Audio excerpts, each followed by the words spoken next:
Master your shadow. Master your mind. Until you make the unconscious conscious, it will direct your life, and you will call it fate.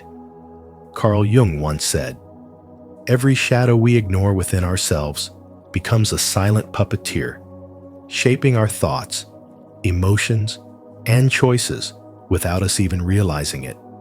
On Spiritual Wisdom, we believe that mastering your shadow is not about eliminating darkness, but about transforming it into the very fuel that awakens your true mind and spirit. As you listen, I invite you to reflect. What hidden patterns or fears might be guiding your life right now? Share your thoughts in the comments, because the first step toward freedom is daring to name what has been unseen. 1. The shadow. What it is and why it matters. The shadow is not an external demon to be feared, but the hidden side of your own psyche, the place where you've buried emotions, impulses, and traits that you were told were unacceptable since childhood: anger, envy, selfishness, sadness. Yet repressing these parts never destroys them. They remain alive, influencing your decisions, shaping your relationships, and silently dictating the course of your life. Jung's warning rings true. Until you make the unconscious conscious, it will direct your life, and you will call it fate. The shadow is not evil in nature. It is unconscious, like a locked room in your own house that you refuse to enter. But inside that room is not only pain, it is also power, creativity, and untapped wisdom waiting for you to reclaim it. Many men, well into their 30s, 40s, or 60s, live under its influence without realizing it. They repeat destructive patterns, fall into the same broken relationships, lose themselves in the same conflicts, and wonder why life feels like an endless loop of disappointment. They call it destiny or bad luck, but it is the shadow at work, quietly pulling the strings from the background. Think of it as a reservoir of energy. Denied and ignored, it leaks into your life as uncontrolled rage, jealousy, despair. But faced directly, it becomes fuel for an inner fire that can be directed towards self-mastery, clarity, and purpose.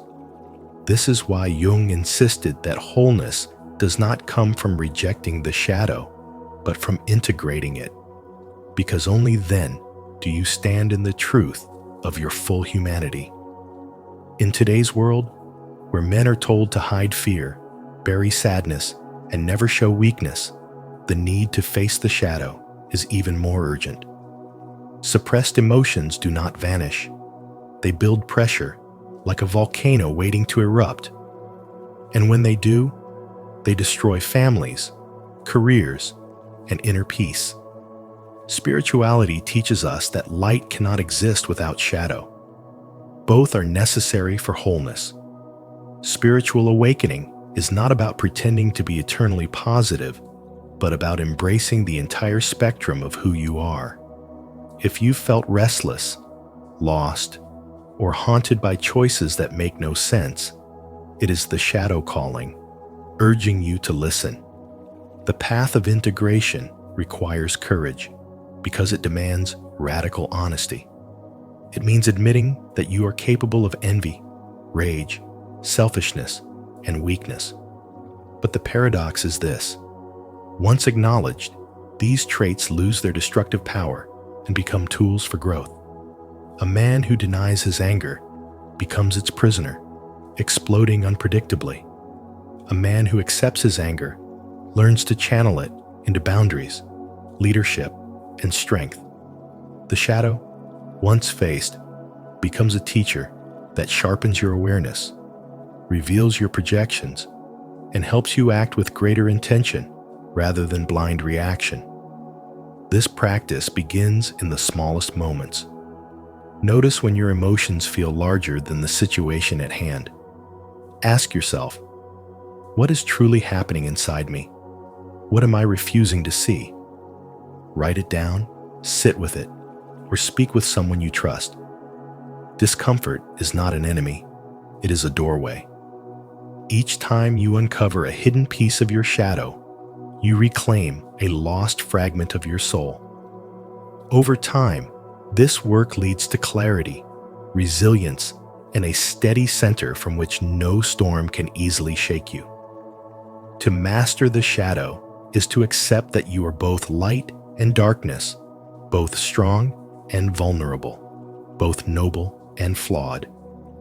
This acceptance frees you from the exhausting battle of pretending, of wearing masks, of running from yourself.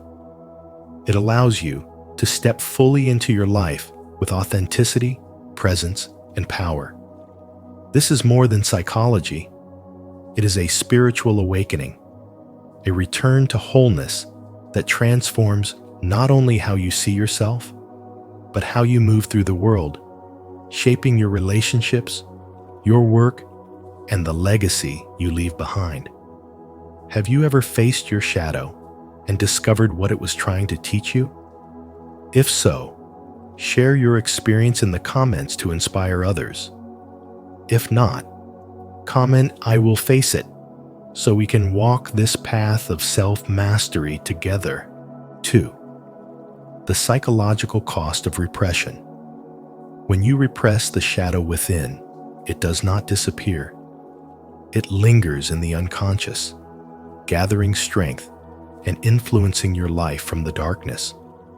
Carl Jung warned, "Until you make the unconscious conscious, it will direct your life and you will call it fate." Every unacknowledged wound, every denied emotion, every hidden part of yourself continues to act in silence, shaping your choices, your relationships, and even your mental and physical well-being. Anxiety that strikes without warning, depression that drains your spirit, self-sabotage that undermines your goals, sudden emotional outbursts, chronic guilt, and lingering shame are not random weaknesses of character. They are signs of the shadow pressing against the walls you built to contain it. Left unaddressed, repression leads to toxic relationship patterns, cycles of guilt, and a sense of inner fragmentation that makes you feel divided, incomplete, and estranged from your own essence. Repression gains much of its strength through the persona, the mask you wear to survive in society, to win approval, to appear strong or agreeable, even when your inner truth is suffering. Jung described the persona as necessary but dangerous when mistaken for your authentic self. You may laugh when you want to cry, agree when your heart says no, or suppress your anger for fear of being judged.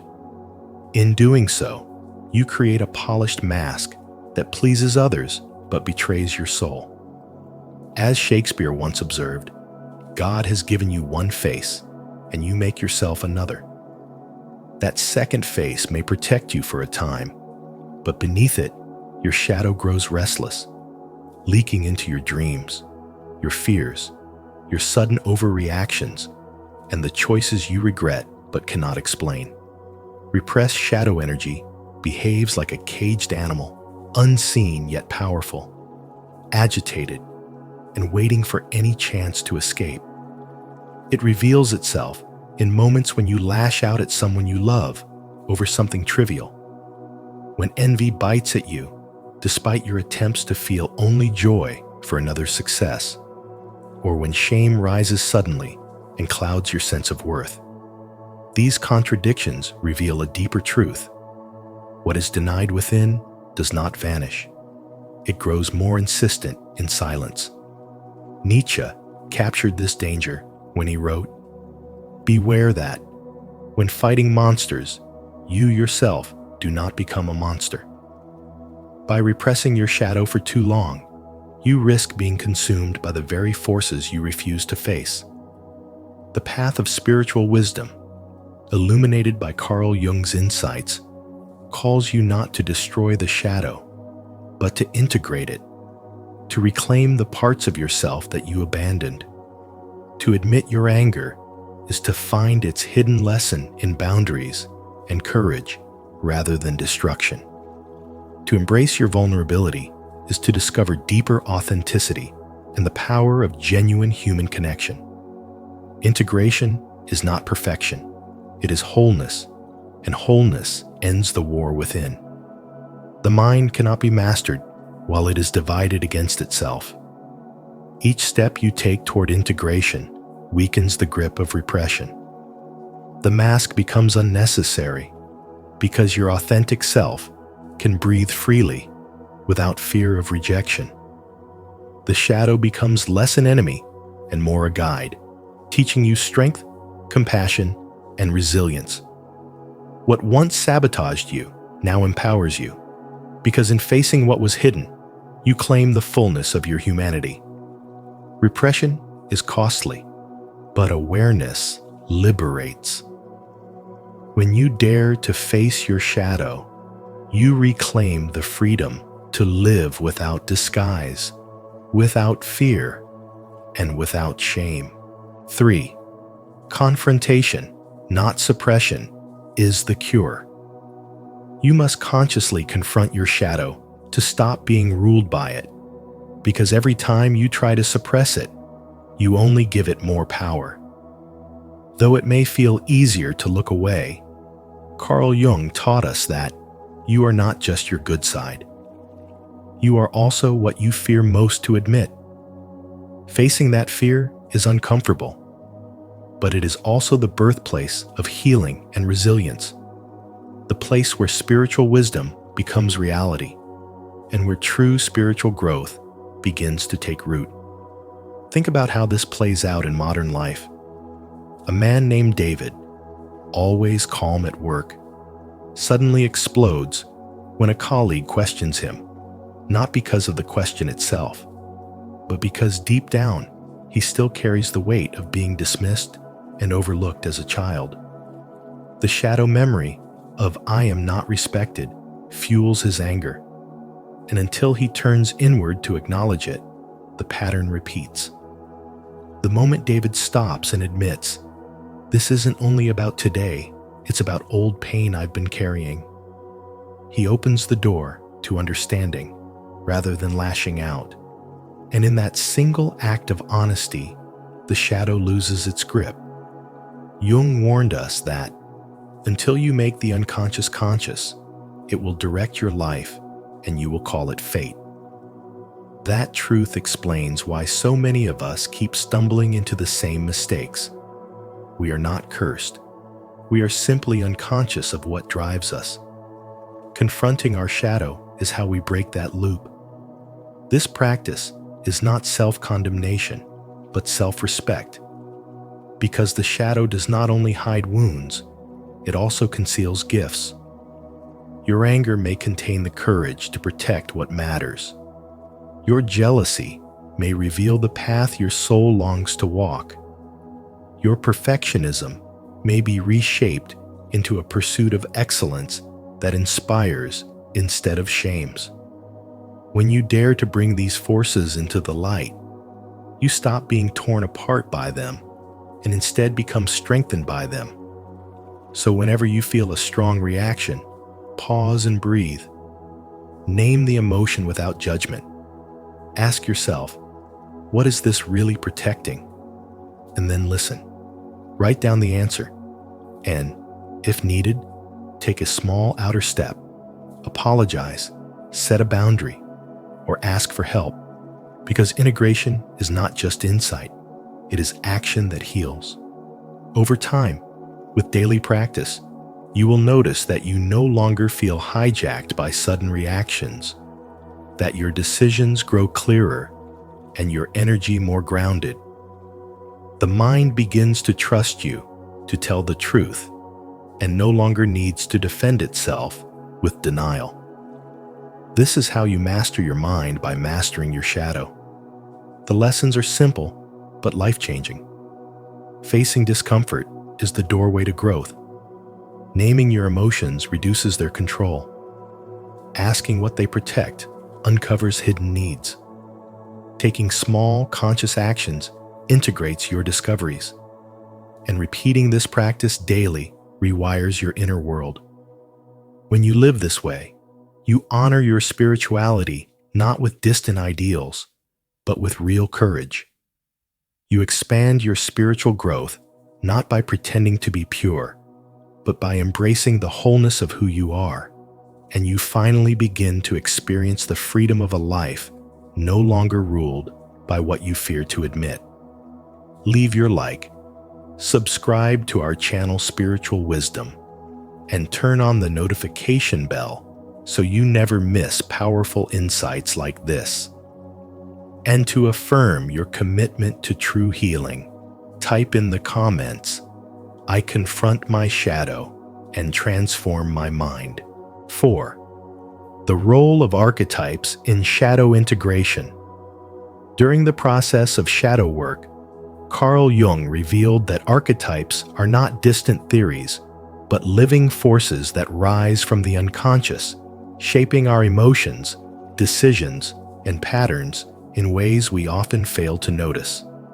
They are like invisible actors in the theater of the mind, sometimes guiding us, sometimes deceiving us, but always carrying a lesson. Among the most powerful archetypes that appear are the anima and animus, the self, and the trickster. And learning to recognize their presence becomes a turning point in both spirituality and spiritual awakening. For they can either illuminate your path or pull you back into the very darkness you are trying to escape. The anima and animus embody the inner feminine and masculine energies that live within every person. For men, the anima brings forth intuition, sensitivity, and the capacity to feel beyond logic, qualities that are often repressed in cultures that define masculinity only through toughness and control. To deny her is to deny half of your soul, but to embrace her is to find a balance that makes you more whole, compassionate, and deeply connected to life. The animus, in turn, represents structure, discipline, and decisiveness, helping you act with clarity and conviction when the world demands strength. Together, they act as bridges between the conscious and unconscious, teaching that true masculinity is not rigid dominance, but a dance between softness and strength, logic and intuition, discipline and creativity. When you honor both, you gain the courage to meet yourself fully without fear. Beyond these two figures lies the archetype of the self, the symbol of wholeness and integration. The self is not the ego, it is larger, containing both the light you proudly show and the shadow you try to bury.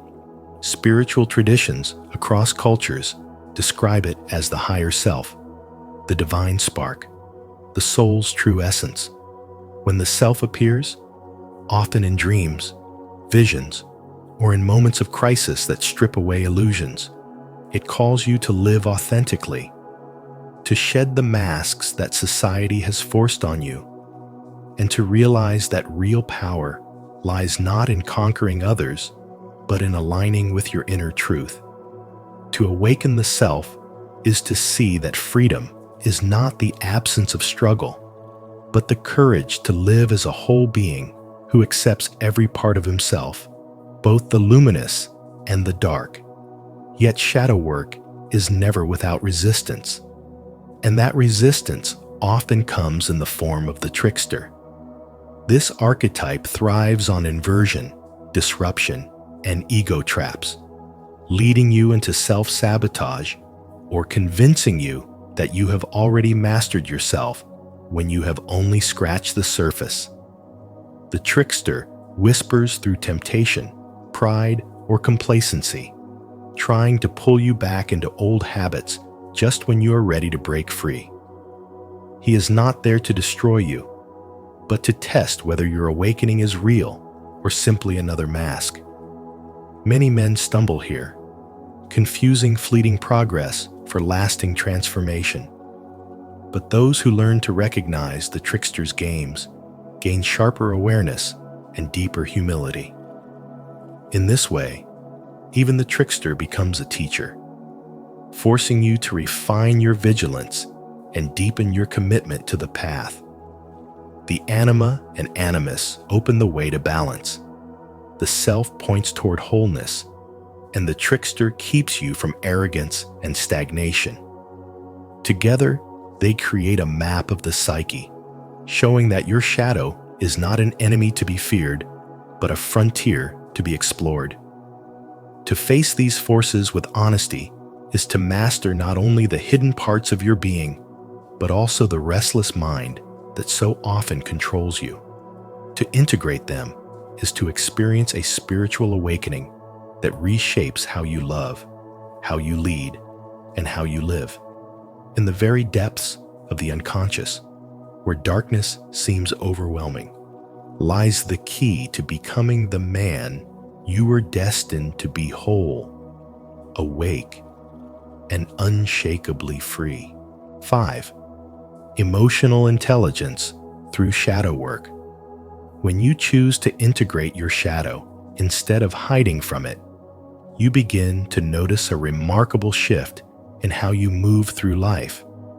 Because as Carl Jung said, until you make the unconscious conscious, it will direct your life and you will call it fate.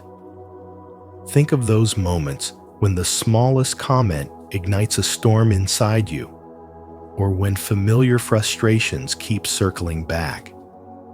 These are not random accidents, but signals from the shadow, urging you to listen.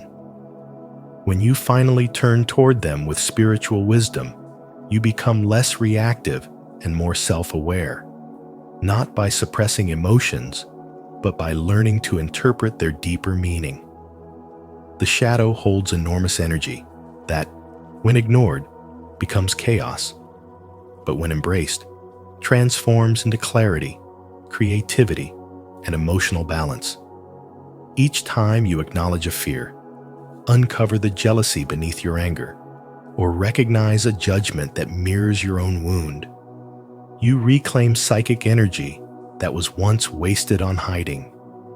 That energy becomes available for your art, your problem solving, your relationships, and the steady presence that draws others to you. This is the turning point where projection loses its grip. Instead of pushing your hidden insecurities or suppressed anger onto others, you pause and ask, what is this reaction teaching me about myself? In that moment of humility, you break free from blame and step into authorship of your life. Jung reminded us that everything that irritates us about others can lead us to an understanding of ourselves. And this truth creates a bridge from conflict to self-knowledge. With practice, authenticity takes root in your daily life. You speak your truth with kindness, feel your emotions without drowning in them, set boundaries with calm strength, and discover that inner peace is not something to chase, but something that quietly arises when you stop pretending. Emotional strength, in this light, is not a hardened shield, but a supple resilience, the ability to hold grief without collapse, to welcome joy without clinging, to face criticism without breaking, and to admit mistakes without shame. Imagine a simple, everyday scenario. Your partner forgets a promise, your coworker interrupts you, or a driver cuts you off in traffic. Instead of reacting with instant heat, you can treat the surge within you as information, not instruction. By naming the feeling, tracing its root, and asking what it protects, you create space to respond with intention, whether that means calmly stating your need, setting a clear boundary, or choosing to reinterpret the situation with generosity. Slowly, these choices accumulate, and your mind no longer feels like a battlefield of impulses, but like a council where every part of you has a voice and you the conscious self, holds steady authority. Carl Jung also warned that one does not become enlightened by imagining figures of light, but by making the darkness conscious. This is the essence of shadow work, not running from darkness, but using it as raw material for growth. When you embrace this process, you transform hidden pain into wisdom, confusion into clarity, and inner tension into creative force. By bringing light into your own depths, you become less reactive and more aware. You stop projecting pain onto others, and you cultivate authenticity that feels natural and unshakable. Through Carl Jung's teachings and the path of spiritual wisdom, the message is clear. True emotional intelligence is born not from escaping your shadow, but from befriending it. Because only then can you unlock the creativity, balance, and quiet strength that were always waiting for you. If you're still with us on this journey of mastering emotional intelligence through shadow work, comment below, "I'm aware of my emotions." Your feedback helps us grow and connect deeper with you. 6. Practical daily tools for shadow integration. Every one of us carries a hidden side, what Carl Jung called the shadow. And it is not an enemy to be destroyed, but a part of you waiting to be understood, embraced, and transformed. To keep this shadow integrated requires daily practices that ground you in awareness, honesty, and courage, because real spirituality and spiritual growth are not about escaping what is dark, but shining light into it. Self-observation is the first tool. The art of watching your triggers and reactions with calm attention. When you feel jealousy, anger, or insecurity arise, instead of reacting blindly, pause and ask yourself, what deeper wound is being touched? A common example is when a colleague receives praise and you feel overlooked. The irritation is not just about the moment. It is a signal from the shadow, reminding you of an old story about not being valued. By noticing it, you loosen its grip and turn what could have been another cycle of bitterness into a chance for awareness.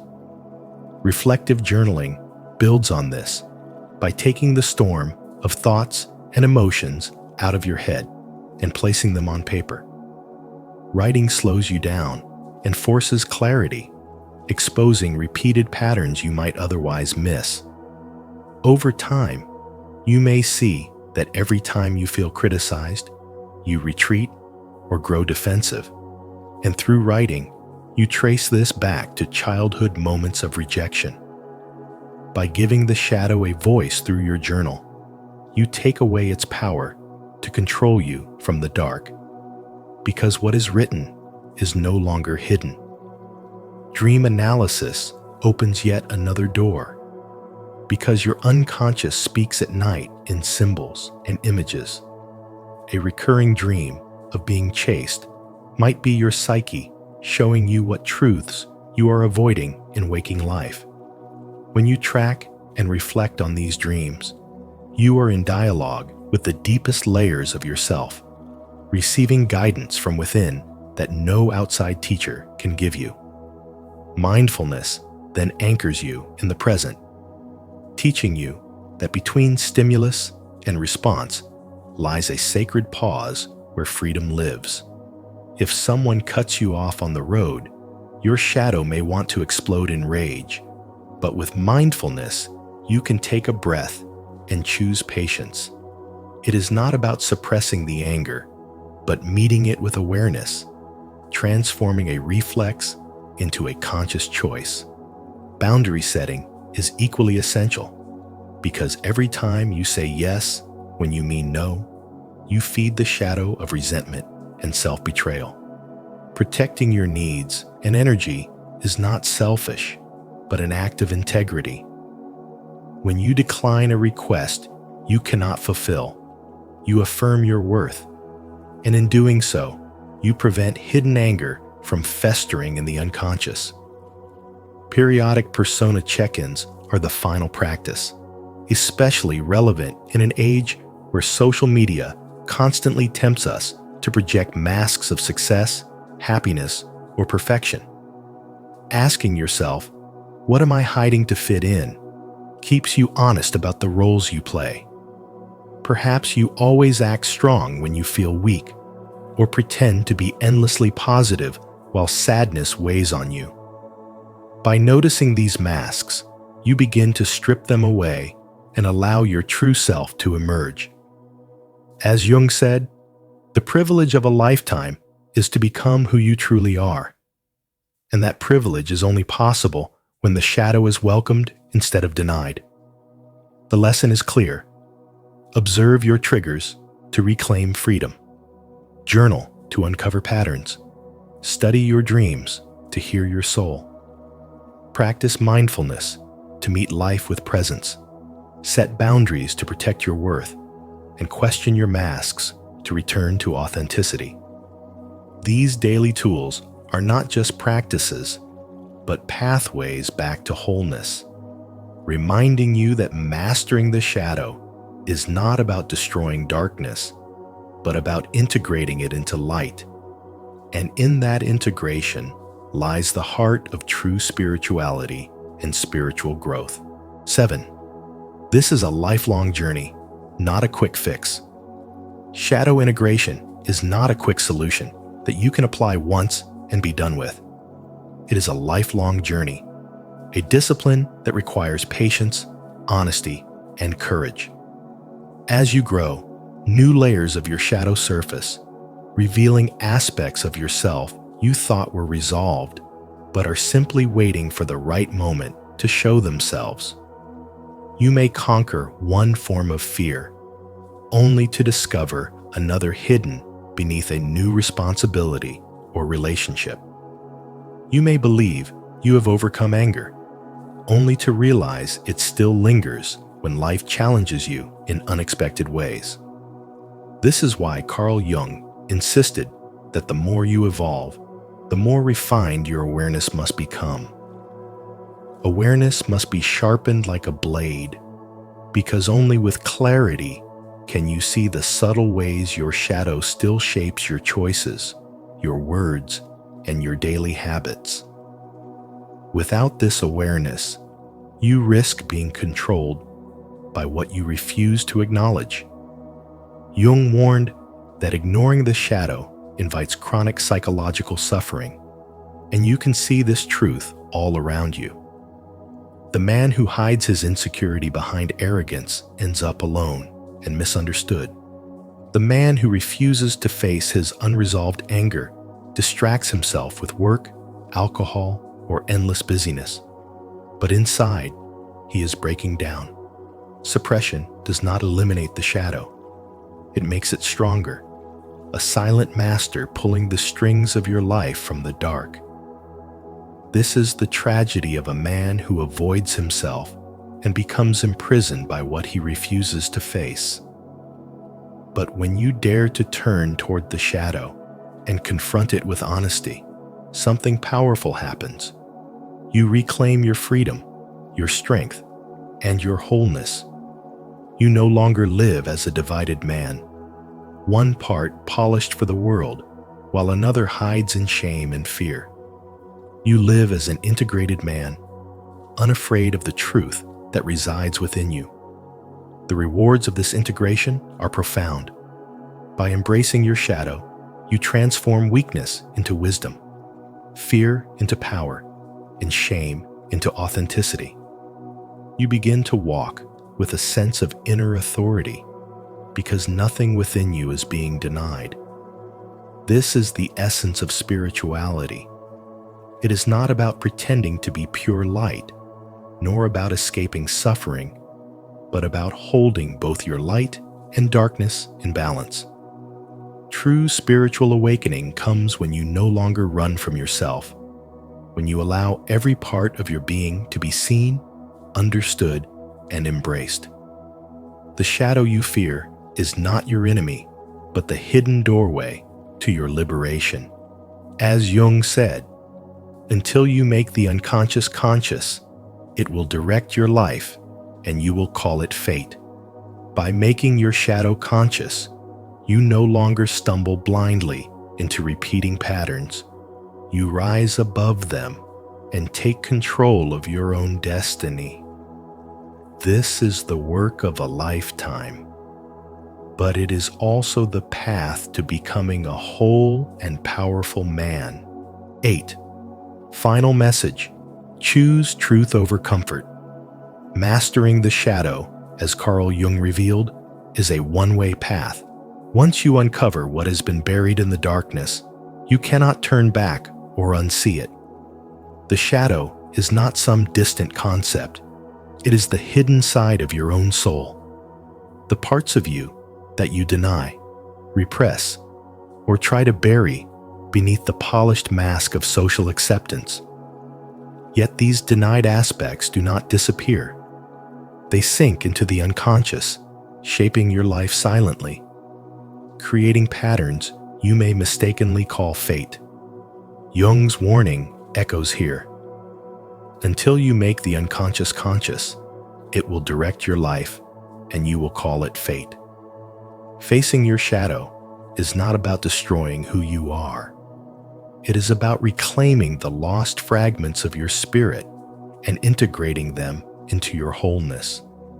Real transformation demands courage, for it asks you to confront not only the parts of yourself that shine, but also the ones that sting the anger, jealousy, grief, and longing you try to hide.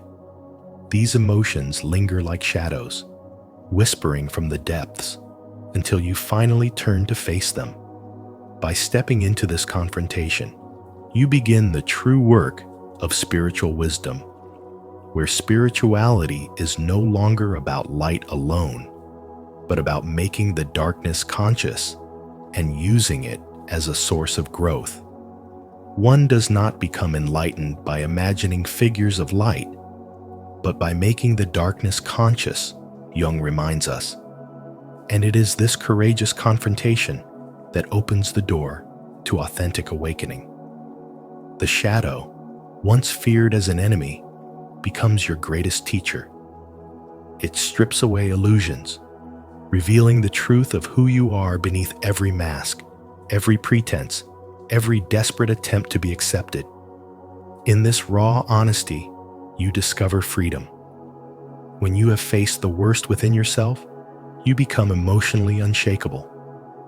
No insult, rejection, or opinion can destabilize you, because you have already walked through the fire of your own depths. You begin to live authentically, rooted in an aliveness that others can sense immediately. Those who walk this path radiate presence, because they no longer trade their truth for approval. They embody a life aligned with reality rather than illusion. To choose this journey is to choose truth over comfort. Comfort keeps you trapped in the same cycles, but truth liberates you, even if it first burns. This is the essence of spiritual awakening. It is not about ignoring what hurts, but about embracing it, transforming it, and allowing it to shape you into someone fully alive. The question you must ask yourself is simple. Do you want to remain in comfort, or do you want to live in truth? If you are ready, speak it into existence as a commitment to your own growth. Comment, "I am willing to face my shadow," as a declaration that you choose courage, authenticity, and awakening over the illusion of safety. Throughout this journey, we've explored Carl Jung's powerful insight that by facing and mastering your shadow, you unlock the key to mastering your own mind. True growth begins not by denying the darker parts of ourselves, but by integrating them, transforming hidden fears into wisdom and inner strength. As you step away from this video, I encourage you to reflect. What part of your shadow is asking to be acknowledged today. Share your thoughts in the comments below. Your story may inspire someone else on their path. And if this message resonated with you, don't forget to like, subscribe, and join us here at Spiritual Wisdom for more guidance on your journey towards self-mastery and inner peace. Stop chasing love from your children before it's too late. Carl Jung's 9 Rules. Children begin by loving their parents. As they grow older, they judge them. Sometimes they forgive them. Oscar Wilde. This timeless truth reminds us that love within families is not guaranteed, and often it must be nurtured with wisdom rather than chased with desperation. In today's video on spiritual wisdom, we'll explore Carl Jung's 9 rules to help parents stop running after their children's affection and instead cultivate respect, dignity, and deeper connection. As you listen, I invite you to reflect. Have you ever felt the need to beg for love from those you gave everything to? Share your thoughts in the comments, because your experience may be the light someone else needs on their own journey of healing. 1. The pain of parents who beg for love. Many parents carry a silent grief, a sorrow that rarely finds words, but lingers in their hearts like a shadow. They give everything: time, energy, sacrifice, yet feel invisible in the eyes of their own children. Behind their gentle smiles often hides exhaustion. Behind their prolonged silences echoes disappointment. And behind repeated apologies lies a desperate attempt to hold on to a bond that seems to slip further away. This silent suffering comes when love turns into begging, when the very people who once gave life feel reduced to pleading for recognition. Carl Jung warned against this collapse of dignity, reminding us that love is not a currency to be demanded, nor a prize to be won. Love must flow freely, like water from a spring, or else it ceases to nourish both giver and receiver. The tragedy is not only emotional, but spiritual, because when parents beg for affection, they unconsciously trade away their inner authority. They fall into the illusion that their worth depends on their children's approval, forgetting that their value lies within. Spirituality teaches us that true love mirrors the rhythm of nature. The sun does not beg the earth to receive its light. The tree does not plead with its fruit to grow, and the ocean does not bargain with the shore to return its waves. In the same way, parents must give love as an offering, not as a demand, trusting that what they give fulfills its purpose even when it is not immediately returned. To beg is to shrink the soul, but to give with dignity is to honor the sacredness of the bond and the sacredness of the self. In the modern world, this lesson becomes even more pressing. Children are often pulled into a maze of distractions: social media, peer influence, cultural pressures that leave little room for deep reflection. Parents, anxious to keep their place in their children's lives, sometimes attempt to buy back affection with gifts, sacrifices, or endless concessions. Yet, this kind of pursuit only deepens the void, because authentic connection cannot be purchased. It is born from respect and presence. Here lies the wisdom of spirituality and psychology combined. Love thrives not in desperation, but in freedom, not in clinging, but in authenticity. By refusing to beg, parents model the very self-respect they long to see in their children, planting seeds of awareness that may only bloom later, but will bloom nonetheless. Jung's insight reveals that the soul of a parent must remain whole if it is to guide effectively. If a child's love feels distant or conditional, the response is not to chase after it, but to embody quiet strength, to remain a mirror of resilience. Spiritual awakening begins when parents recognize that dignity is not optional. It is essential. By standing firm in love without surrendering to humiliation, they teach their children, often unconsciously, what it means to respect others and themselves. A parent's presence, rooted in self-worth, speaks more powerfully than 1,000 pleas. Over time, children come to recognize and honor this presence, not out of guilt or pity, but out of a deeper awareness of the sacred bond that endures beneath every misunderstanding and every silence. Thus, the hidden message within this pain is not to give up on love, but to transform the way it is expressed. Parents who embrace their own dignity while continuing to love without begging become living examples of unconditional strength. They remind their children, even if it takes years to be understood, that true love never demands repayment. Instead, it waits patiently, radiates quietly, and endures faithfully. This is the path of spirituality, where suffering is transmuted into wisdom and silent pain becomes the soil from which respect and reconciliation can grow. In this way, what once felt like a loss becomes a profound act of teaching, and what once felt like rejection becomes the doorway to a higher form of love, one that heals, restores, and honors both parent and child. Have you ever felt the silent pain of giving everything to your children, yet feeling unseen? If you have, share your story in the comments so others can learn from your journey. If not, write, "I choose dignity," to remind yourself and others that love should never be begged for. 2. Do not justify the unjustifiable. Do not justify the unjustifiable, because when parents excuse absence, indifference, or rudeness, they are not protecting their children. They are enabling their immaturity.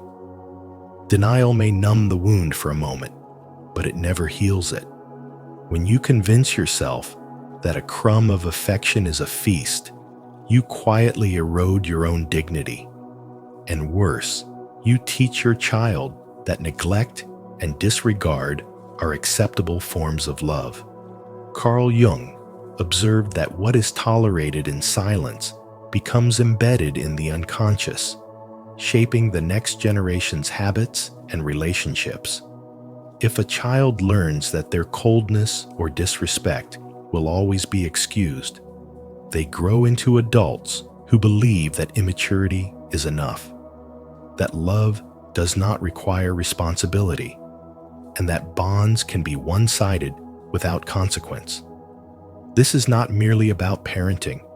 It is about spirituality and spiritual development, because the way we define love at home becomes the foundation of how the soul understands connection. To excuse harmful behavior under the name of love is to teach your child that love and disrespect can coexist, a distortion that leads them further from their true self. Real spirituality does not ask you to pretend your pain is invisible. It asks you to stand in the truth, even when it hurts, and to call forth growth from that truth. When you say, "This hurts and it matters," you are not pushing your child away.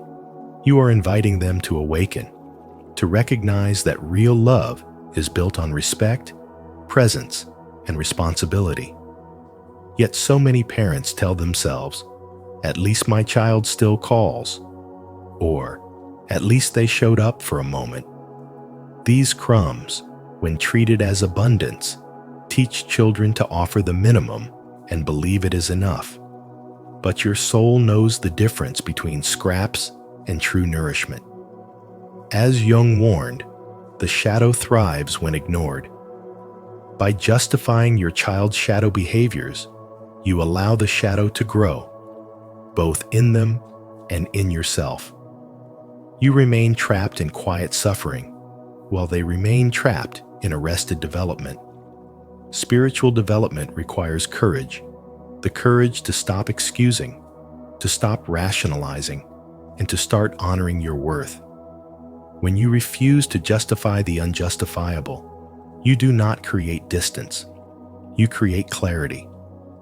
You show your child that love is sacred, that it requires reciprocity, and that maturity is the true measure of closeness. This stance is not about punishment. It is about guidance.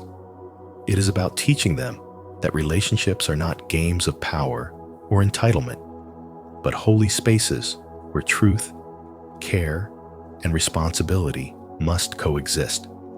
Your worth as a parent is not proven by how much neglect you can endure, but by how bravely you embody the truth that love requires respect. When you stop accepting crumbs, you break the cycle of scarcity and call forth a higher law of love. You teach your child not just how to love you, but how to love others, how to honor themselves, and how to live with integrity. And in doing so, you give them a spiritual inheritance far greater than money or comfort. You give them wisdom, accountability, and the strength to choose authenticity over illusion. Comment below. I will no longer justify the unjustifiable. If you are ready to honor yourself and live with true spiritual wisdom. 3. You cannot heal their wounds. Children often carry hidden wounds, and in their pain, they may project anger, resentment, or silence onto their parents. This projection is not always a sign that you have failed. It is often their own unconscious wrestling with shadows you cannot touch. Carl Jung, with his profound intelligence and spiritual wisdom, reminded us that until you make the unconscious conscious, it will direct your life and you will call it fate. Your children's struggles, no matter how much you love them, are not always yours to solve. You may give them everything, your time, your energy, your sacrifices, and still find that their wounds remain. Some battles are theirs alone, and true love means honoring that boundary. To love in this way requires the courage to step back, even when every instinct tells you to protect. It is the discipline of letting go, the wisdom to allow your children to stumble, fall, and rise again. Just as a butterfly must struggle out of its cocoon to strengthen its wings, your children must walk through their own storms to discover their inner strength. Trying to rescue them at every turn may soothe your fear, but it denies them the very growth that suffering can bring. Jung understood that transformation only comes through direct confrontation with one's own truth. Your role is not to heal every wound, but to model wholeness, to stand steady in your dignity while trusting that their soul knows its own path. This does not mean withdrawing love. It means showing love in its highest form, a love that is unconditional yet sovereign, present yet not desperate. Children are educated by what the grown-up is and not by his talk, Jung wrote. And this truth speaks louder than words. When your children see that you do not beg for their affection, but instead carry yourself with quiet strength and self-respect, they learn that love is not about neediness, but about authenticity. They begin to understand that true connection cannot be forced or chased. It must flow naturally from the soul. You cannot erase their pain, but you can refuse to abandon yourself in trying. You cannot fix every wound, but you can embody resilience, showing them that life does not end in suffering, but can be transformed through it. That is the essence of spiritual wisdom, knowing when to give, when to release, and when to trust the unseen intelligence of the journey. To stop chasing love is not to stop loving. It is to love in a way that honors both your dignity and their destiny. By allowing them the space to grow, you affirm your own wholeness, and in time, they may come to recognize that your quiet strength was the greatest gift you ever offered. 4. Boundaries are essential. Unconditional love is often mistaken as permission to accept everything. But when love loses its boundaries, it stops being love and turns into submission, exhaustion, and imbalance. Boundaries do not destroy love. They protect it, refine it, and give it dignity. To say, "I love you, but I will not let you hurt me," is not rejection, but the highest expression of respect for both yourself and the other person. Carl Jung's wisdom reminds us that the soul seeks balance, and spirituality teaches that true love cannot exist where one person erases themselves entirely. When we set boundaries, we transform love from dependency into mutual recognition, ensuring it becomes a source of growth rather than a wound of sacrifice. Just as a river flows with life-giving force only because its banks hold it in place, love too requires structure to sustain its beauty and power.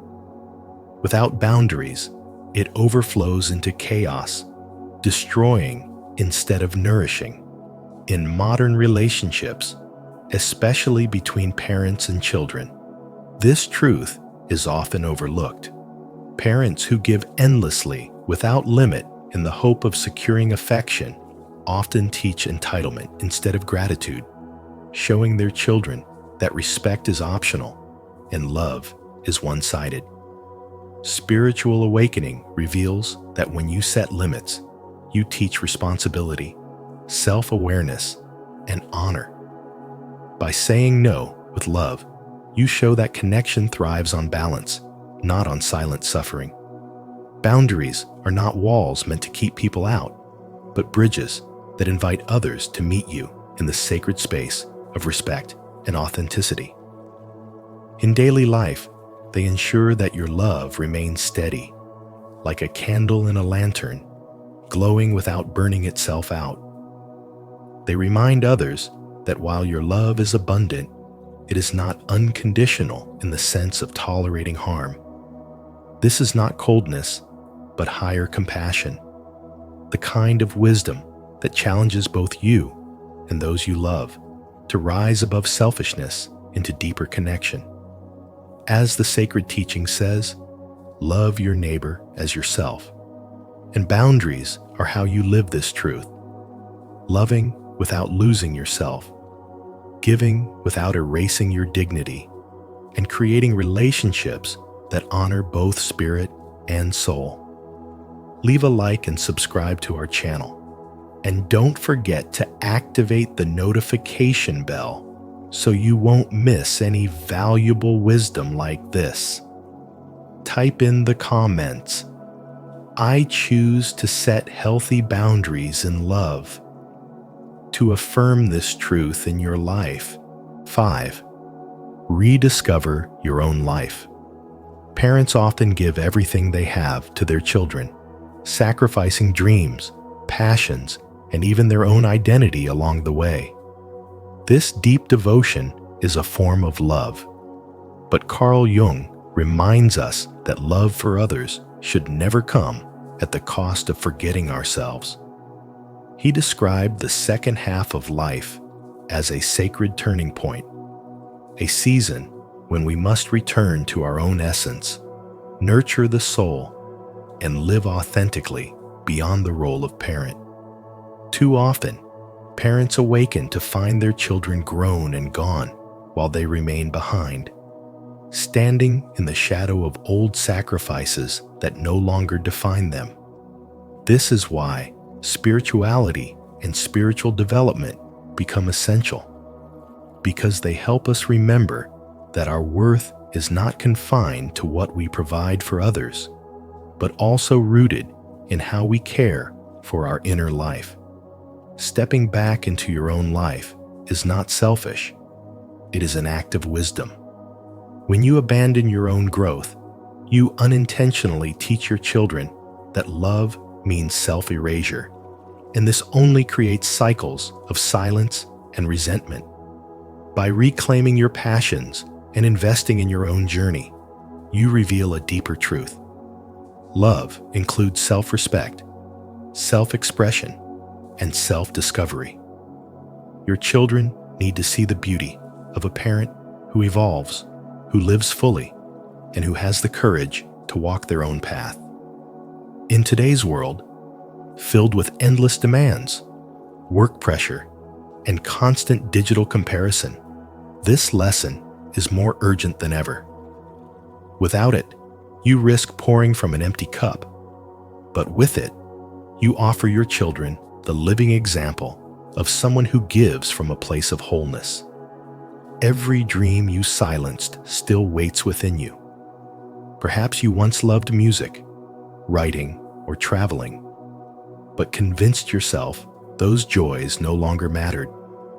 Jung believed those unlived parts of the soul remain in the unconscious, urging us to return to them. The second half of life is not about abandoning your responsibilities. It is about retrieving these forgotten pieces and weaving them into your present, so that your giving is no longer fueled by depletion, but by abundance. This is what true spiritual development looks like: an integration of responsibilities with renewed meaning, where you honor both your family and your soul. The path begins with simple steps.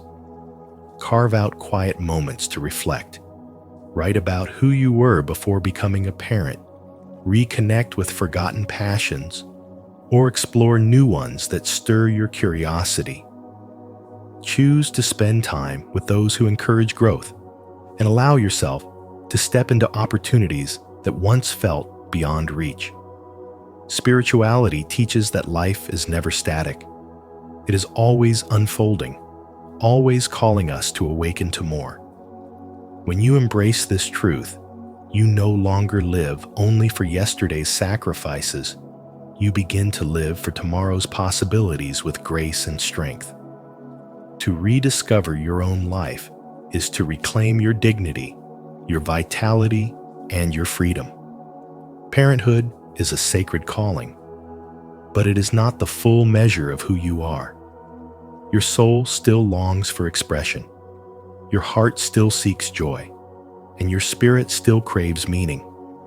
By answering that call, you not only honor yourself, but also give your children an inheritance far greater than material sacrifices.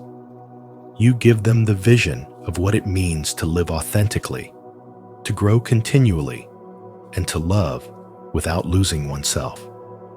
This balance between giving and being, between love for others and love for yourself, is the essence of spirituality, the foundation of spiritual development, and the key to walking into the rest of your life whole and awake. Don't forget to subscribe for more wisdom on rediscovering your own life and living with the spiritual intelligence Carl Jung taught us. 6. Break the myth of eternal debt. Many parents carry the hidden belief that because they gave life, sacrificed, and poured out love, their children must forever repay them with loyalty, obedience, or gratitude. But Carl Jung's spiritual wisdom reveals that love is not a contract and not a debt to be collected. The moment it is turned into repayment, it becomes heavy, breeding guilt in the child and quiet resentment in the parent, because true love must remain a gift. Your children are not your children. They are the sons and daughters of life's longing for itself, wrote Khalil Gibran, reminding us that children belong to life, not to possession or obligation. And when you release them from debt, you also free yourself from silent chains. When love is tied to repayment, it loses its purity and power. Instead of growing closer, a child may feel burdened by invisible expectations, carrying the weight of never being enough, which only creates distance. Jung, with his deep intelligence and sensitivity to the soul, understood that relationships bound by guilt cannot flourish, for the parent who constantly demands affection is no longer the root that nourishes, but the branch that clings. And when branches cling too tightly, they eventually break. Love that turns into leverage is not love, but manipulation, and sacrifice that is weaponized no longer carries sacred value. To break the myth of eternal debt requires courage, because it asks parents to let go of demands and stand in dignity instead of in need. When you remind yourself, "My children owe me nothing," you elevate your sacrifices to something noble and free, returning love to its highest vibration, unconditional, flowing, and whole. Dennis Waitley once said, "The greatest gift you can give your children is roots of responsibility and wings of independence." And this wisdom captures the essence of parenthood. By releasing the false debt, you give them the root of stability and the wings of freedom, rather than binding them with guilt. This shift also restores your own self-respect. No longer do you see yourself as someone begging for affection or measuring worth by your child's response.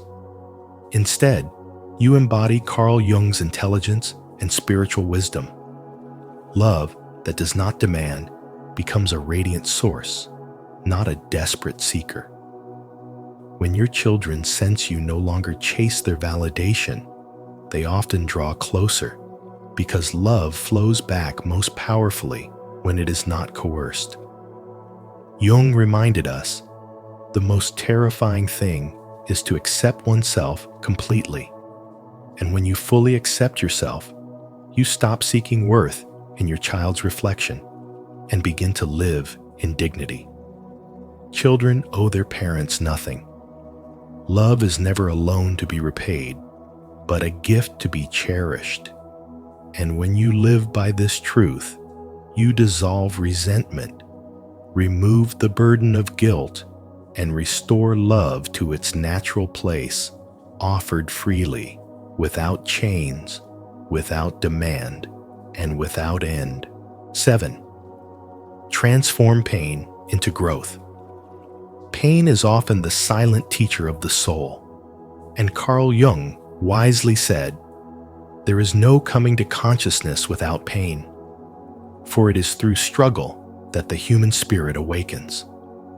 Emotional distance can feel like mourning someone who is still alive, especially when you carry the quiet ache of being unseen or unacknowledged by those you love. Yet within that very emptiness lies the seed of transformation, because suffering, when faced with courage, is not a punishment, but a sacred invitation to rise. In silence, you can find clarity. In wounds, you can discover strength. And in sorrow, you can awaken to a deeper form of spirituality that turns loss into wisdom. When you stop resisting pain and begin to meet it with awareness, you transform it from an enemy into a teacher. Each tear becomes a mark of resilience. Each disappointment shapes a stronger vision of life. And each silence becomes a space where truth speaks more loudly than words. Just as fire tempers iron, the struggles you endure temper your spirit, creating depth, durability, and dignity. Spiritual awakening comes not when you escape from your wounds, but when you allow them to refine you, revealing that you are stronger than the story of your suffering. Rather than begging for love or clinging to validation, you step back into your own power, seeing pain not as a thief, but as a sculptor, shaping you into someone unbreakable. In the noise of modern life, most people bury their pain under distractions, work, relationships, or endless scrolling, but these only deepen the wound. If instead you pause and truly sit with your discomfort, you discover that beneath the ache lies clarity and truth. Jung reminded us, your vision will become clear only when you can look into your own heart. And in that stillness, you realize that pain is the compass pointing you back to authenticity. Every wound, whether it comes from rejection, distance, or unspoken regret, carries within it the power to either harden you or awaken you. When you choose courage, the wound becomes wisdom, teaching you compassion, patience, and the ability to love yourself more deeply. This is the essence of spirituality, to turn what once broke you into the very foundation of your strength. Mourning becomes meaning, silence becomes guidance, and despair becomes renewal. By meeting suffering with awareness, you transform it into growth. You transform distance into dignity, and you transform sorrow into spiritual wisdom. In this way, pain ceases to be a shadow in your life and instead becomes the very light that reveals who you are becoming. If this message spoke to you, leave a comment below. Not sure what to say? Just type, "I rise," so I know you stayed until the end and are ready to transform pain into growth. 8. Be an example of dignity and independence. To live as an example of dignity and independence is the greatest inheritance you can give your children, because it teaches without words and remains long after temporary conflicts fade. Carl Jung once said that true influence is not found in chasing love or recognition, but in embodying inner steadiness. And this wisdom still resonates today. Parents who cling to desperation, who beg for affection or validation, often find that their children respond with resistance or resentment, for love cannot be forced into existence. Yet when you choose calm strength over despair, you radiate a presence that leaves a lasting imprint on the soul of your child, even if they do not acknowledge it in the moment. This is the essence of spirituality and spiritual development. To stand firm in your truth, to embody the qualities you hope to pass on, and to understand that the energy you carry speaks louder than any demand. When children withdraw, disrespect, or fail to notice your sacrifices, the temptation is to plead for their attention, but such pleas erode your power and diminish your dignity. A parent who lives with quiet independence shows their children that self-worth is not dependent on external approval, but is rooted in inner strength. In this way, you are not only guiding them, but also protecting your own soul from the cycle of disappointment. Children may project their shadows, their frustrations, and their unresolved pain onto you. Yet your ability to remain steady becomes a lesson in resilience. Jung recognized that the parent who refuses to collapse under the weight of rejection and instead holds steady in calm dignity teaches a deeper truth about love than any words could express. Modern life makes this even more urgent, for families today are fractured by distractions, distance, and generational gaps that often leave parents feeling unseen. It is easy to believe that chasing after love will close the gap, but desperation only widens it. Your strength lies in patience, in peace, and in quiet authority. A parent who lives with dignity, who refuses to let their value depend on whether or not their children notice them, becomes a silent but powerful guide. Even if your children do not say it now, even if they turn away, one day they will remember that you stood tall, not broken, and that memory will become a compass for their own journey. The truth is simple. Do not beg for love. Embody it. Do not demand respect. Live it. By carrying yourself with calm dignity, you shine a steady light that no rejection can extinguish. This is the gift of spiritual development. You become a living example of strength, independence, and unwavering love, teaching not by control, but by presence. And though your children may forget your words, they will never forget the energy of calm steadiness you carried, because that becomes their deepest inheritance. To honor your path of dignity and independence, make your stand today. Comment below. I rise with dignity to affirm your journey and inspire others to embrace their own strength. 9. Leave space for love to return. Love cannot be demanded or forced because the very act of chasing it drives it away. Carl Jung, with his intelligence and spiritual wisdom, reminds us that reconciliation, if it comes, must come freely, not out of guilt or pressure. The more you cling, the more you suffocate the bond you wish to preserve. And children especially can sense when affection is mixed with expectation or hidden demands. To love in truth means to release control, to let go of the urge to beg for what must be freely given, and to stand with dignity in your own authenticity. True love is not an obligation that children owe. It is a gift that flows only when the heart chooses. If you live with constant demands for recognition or affection, disappointment will follow, because love that is forced loses its essence. Instead, focus on cultivating your own peace, your own strength, and your own wholeness. In that stillness, you create a sacred space where love might return in honesty, and even if it does not, peace itself will remain as your companion. Jung's spiritual wisdom shows that when you stop grasping, you give love the air to breathe and the freedom to return in its pure form. This is not surrendering to despair, but trusting the natural rhythm of life. Just as seasons shift without force, relationships transform in their own timing.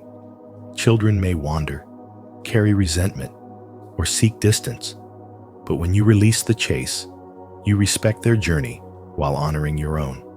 Love may change shape, becoming respect, gratitude, or a quiet acknowledgement that arises long after the storms have passed. As Rumi wrote, try to accept the changing seasons of your heart, even if you have not known them before. For love, like the seasons, cannot be rushed, but must be allowed to unfold. To stop chasing love is to stand in truth, creating a space where reconciliation may return in authenticity, or where peace will sustain you even if it does not. If love comes back, it will be genuine, born of freedom and authenticity. If it does not, you will have gained something equally valuable: peace, the inner strength that no one can take away. Peace is not dependent on the love of another. It is the quiet victory of a soul that has chosen dignity over desperation.